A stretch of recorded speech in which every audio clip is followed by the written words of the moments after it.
Hey guys, and welcome to First Impressions, a series that allows me to do an early review on a frame without it being quite as in depth as a suit up, yet it will give you some information to get started on the frame.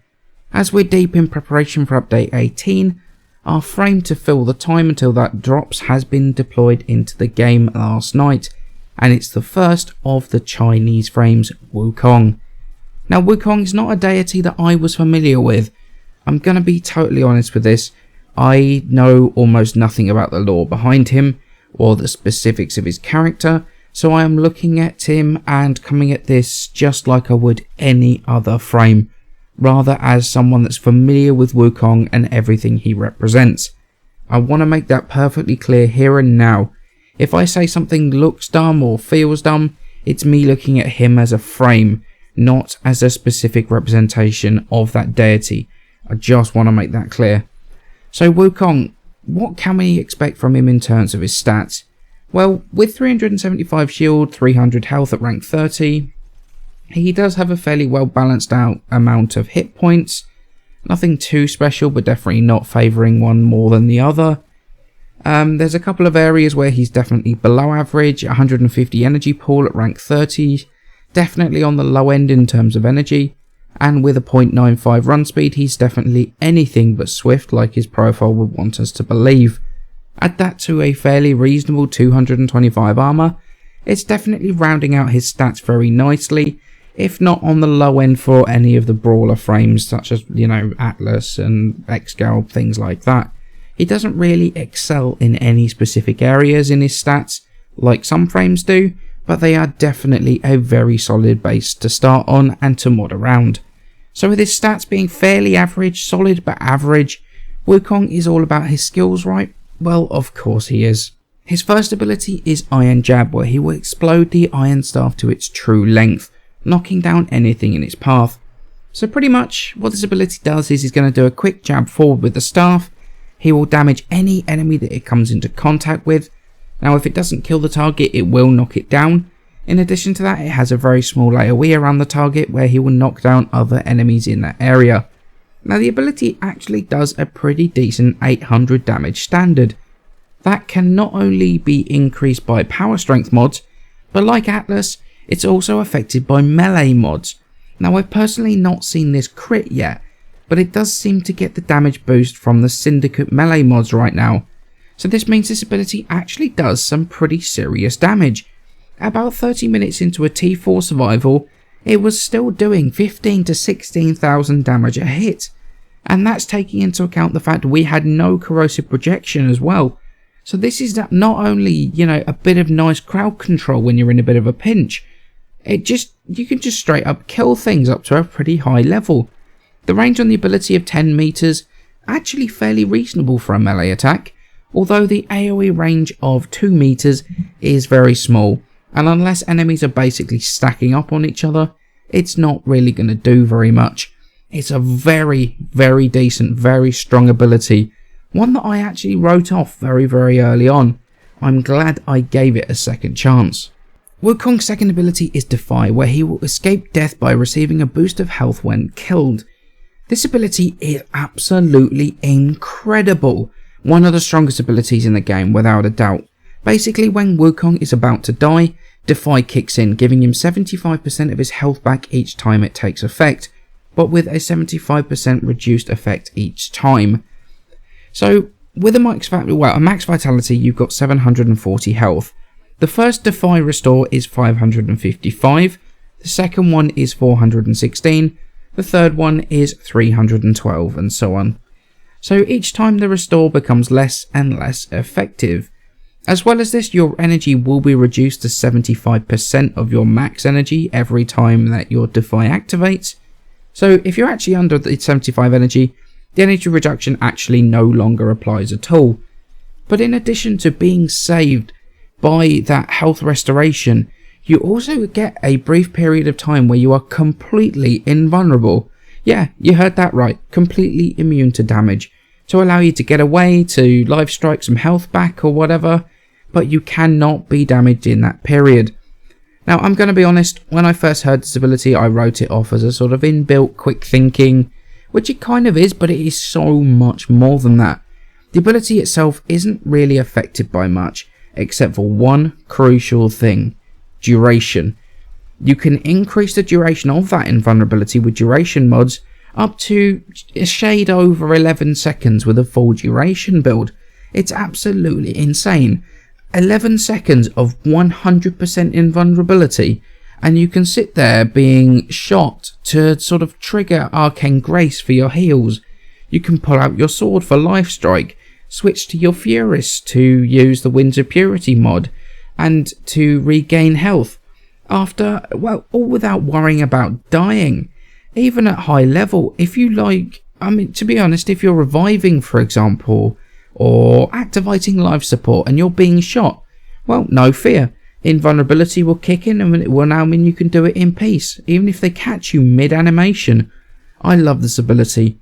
One of the strongest abilities in the game without question, especially when you take into account how well it synergizes with things like Vitality and Rage.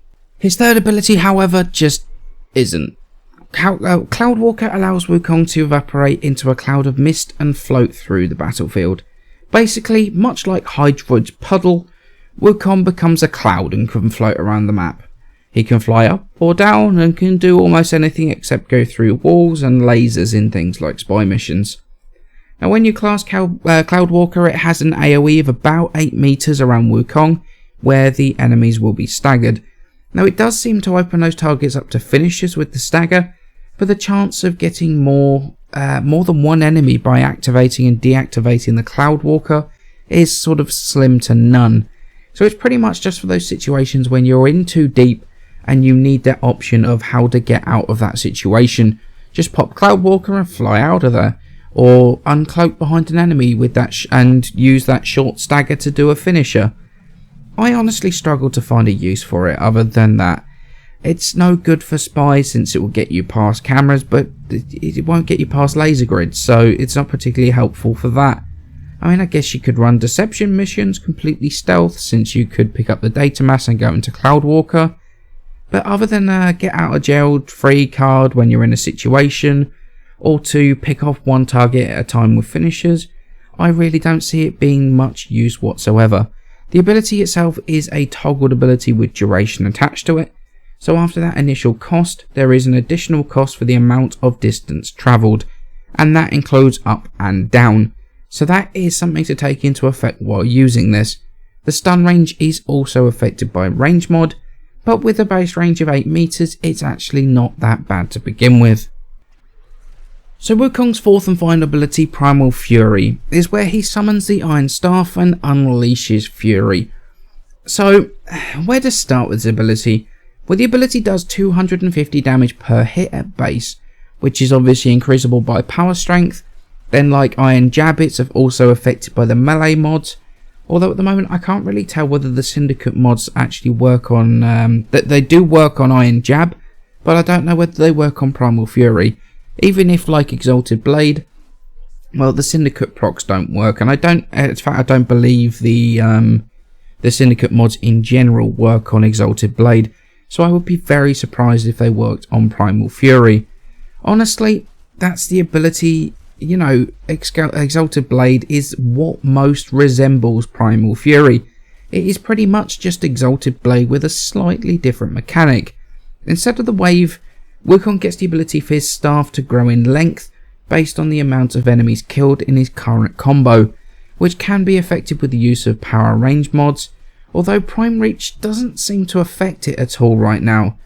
Now, in terms of the ability, honestly, the damage isn't that great. I've really not seen the insane range from the staff yet either, but according to some people, it might not be working properly right now. It also doesn't come with built-in parry like Exalted Blade, so be prepared to be blocking a lot, which sadly actually limits your combo making ability in melee to almost a single combo, but then that's just the nature of melee when you're trying to block. The combos themselves, they seem to have a pretty decent amount of knockdown, and with two main combos, the straight up just EEE combo and then you've got the right click and hold to and press E basically. So you just hit press E whilst holding right click and you'll do the other combo. They're both fairly easy to pull off.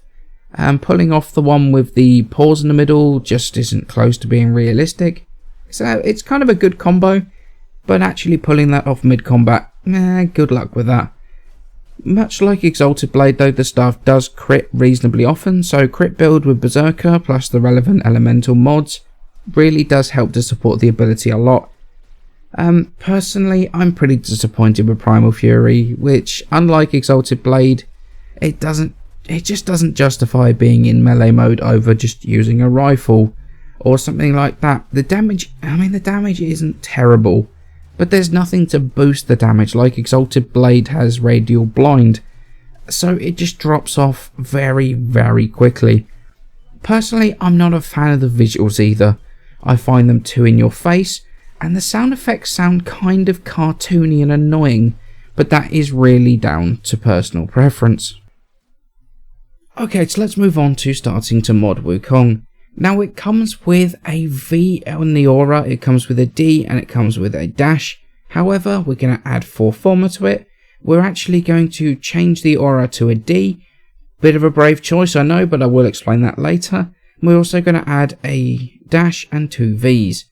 Now this first build here is very much my balance build. It's a best of all of the abilities build. You don't really get a huge negative on any of them. So we're going to start off with Rejuvenation in the aura. We're going to have Handspring in our Exilus slot. We've got Rage and Vitality, which is going to work together with his Defy to really make us very, very tanky. We've got Constitution and Primed Continuity, which is going to give us duration on the invulnerability from the Defy.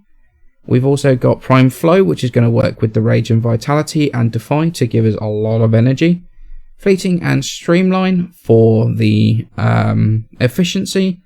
And I've gone with a half-ranked Blind Rage, which basically means that obviously we're going to lose a little bit of efficiency. We're down at 160 instead of the max cap of 175. But I found that this actually doesn't drain anywhere near enough of power to be really much of a problem. Now I've gone with a half-ranked Blind Rage rather than the max Transient because they're about the same in terms of power strength, so 54, 55. But I really wanted that extra bit of duration. Didn't really want to take the hit on duration on this build, so I went with losing a little bit of efficiency for keeping that duration fairly high. And this is definitely a very, very balanced build. All 4 of your abilities are going to be fairly good with this build. Now, this is going to be my preferred build, is Config B, which basically means I go max out on duration. So we've got Vitality, we've got Rage, and we've got Prime Flow once again. So this is all going to combine to give us all of our energy. But then we've got Constitution for the duration, as well as the knockdown recovery. We've got Narrow-Minded, and we've got Prime Continuity, which is basically max duration. Now we've still got Fleeting on here, which is going to help with the efficiency as well as Streamline. So it's not max duration, but it is almost, it's as close as you can get without losing duration, not duration without losing efficiency. So I find that this is an absolutely fantastic build for really focusing on Defy. And I tell you what, I've been having a huge amount of fun with this build. Now, I can hear people say, why Rejuvenation? Now, basically, the reason why is because you've got that invulnerability timer after Defy hits or kicks in. That timer, you can use Rejuve. Rejuvenation is not what it used to be. It used to be where if you were in combat, you didn't get the actual health regen. But they changed it not too long ago. Well, it was a little while ago now, I guess. And Rejuve basically is now in effect at all times. It is a constant tick on your health, and it is absolutely fantastic. So whilst you're invulnerable, this thing is healing you. And if you combine that, obviously it synergizes really well with Rage. It synergizes really well with Lifestrike, with the Winds of Purity on the Furus. Just things like that. It just synergizes all so well. Arcane Grace as well is fantastic on Wukong. But I can, like I say, I can hear you saying, well, what about corrosive projection? If you're playing as a team and Wukong doesn't actually have any team-based abilities whatsoever, he has no use in a team, you can drop Handspring, and you can put corrosive projection in for rejuvenation. 0 points, you will lose your Exilus, but since you've got Constitution on for the knockdown recovery anyway, you know, stacking this and Handspring is kind of overkill, but I do really like it because basically you're on your feet again before you even know it. But this basically means you can use corrosive projection to work with your team if you're planning on taking Wukong into something like a Tower 4 survival as a member of a team with a corrosive projection build. So do I like Wukong, and do I think he's worth the investment and the farm and the former? And the answer's kind of a tough one. Let's talk quickly about how to gain Wukong and how to actually get him. It's clan tech to start with, which is fine, but it requires a new resource, Nitaean extract. Don't know how you say it, but I put it on screen now, which can only be gained from alerts. And one of those alerts gets you one of this new resource each. Now, I can't talk about other clans, but I do know that for Shadow Clan, it's 15 of the alert resources. Now, I would imagine you're probably going to need a couple to build each part as well, but that's not confirmed, but I can see that being a thing for sure. So he's actually a fairly long and costly frame to actually obtain. And honestly, I don't really know whether he's worth it. I really like his first and second abilities a lot. The damage from Iron Jab is actually pretty decent, and the tank from Defy is simply ridiculous. His third and fourth ability, I'm not so over enamoured with. I am sure that people are going to find creative ways to use Cloudwalker, and there are going to be people that really enjoy Primal Fury, but for me they just both feel really mediocre and not really that good. People keep talking about the insane range of the staff, but even with the extra combo length from Wukong's passive, I just don't think it lasts long enough to properly build up that combo. And even then, I mean, the damage is okay, but it's still not fantastic. Maybe this will change with hot fixes. There might be something that I'm completely missing here, which is entirely possible. If so, I will correct that when I finally do my suit up on him. Now personally, my favourite build for him right now is that insane duration one that I linked earlier. I'm not a fan of his third or fourth, as I've already said, so I really focused on what I found fun with him. And what I found fun was his strongest ability, which is by far Defy. Now, Defy is actually a breath of fresh air for me right now. 90% of Tower 4 survivals, everyone wants so much crowd control that you can just mindlessly drone your way through run after run, and it's insanely boring. But this build, working with Defy, it was the most fun I've had in survival for a long time. We were running around, face tanking the corrupted, even up to 60 minutes in a Tower 4 survival, without corrosive projection on our weapons. I mean, with some careful management of the Defy power, we were able to not have to rely on our massive amounts of crowd control to be able to get through it. Wukong's easily one of the tankiest frames when you build him for it, and combining that with blasting around with whatever weapons I want, just chilling out, relaxing, and just playing the game without hiding behind that curtain of crowd control, it's fantastic.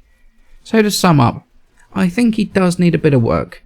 His 3 and 4 definitely need a bit of a buff. But I'm sure a lot of people will have more fun with him than I do right now. His first and second ability is what I'm loving about him. It's always going to be a polarizing frame. Melee frames usually are. He's definitely got some fun aspects to him. Some I don't like so much. But such is the nature of all frames. Personally, you know what, I think he is worth the former. But level him to 30, decide then, you will get a good idea of how he feels by then. So I hope you guys have enjoyed my first look at Wukong. Many thanks for watching, and I shall see you in the next video. As for me, I've been awake for the last 28 hours, so I am off to bed.